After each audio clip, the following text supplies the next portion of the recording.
Semi-skilled, unskilled migrant workers from India work in the Middle East, in the Gulf region. One such small country was Kuwait.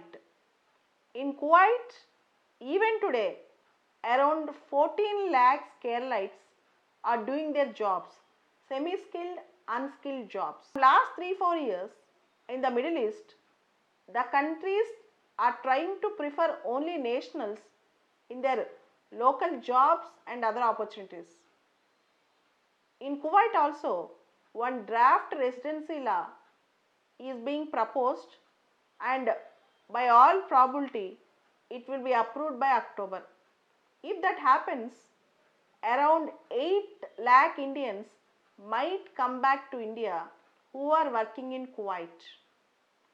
There is a concept called Kuwaitization.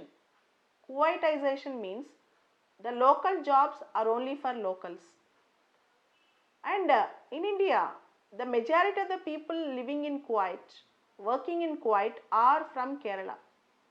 In fact, around 3.5 lakh Keralites might return to home if this happens, this anti-residency law happens. And from last 3-4 months, many of the Indians living in the Gulf region are returning to their homes under Vande Bharat mission. This might affect the remittances to India. I can give you one example here.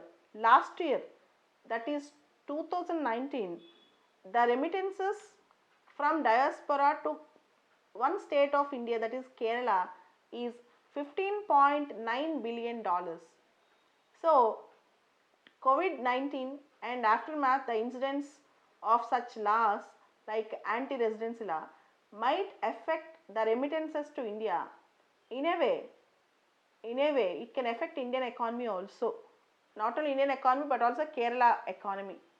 The Ministry of External Affairs, Government of India is closely monitoring and carefully watching the entire situation, and Kuwait's anti-residency bill with respect to expatriates.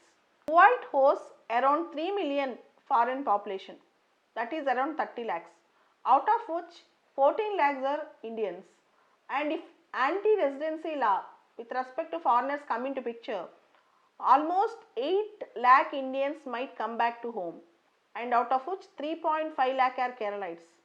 If such a huge population repatriates to Kerala, how Kerala is going to face this burden?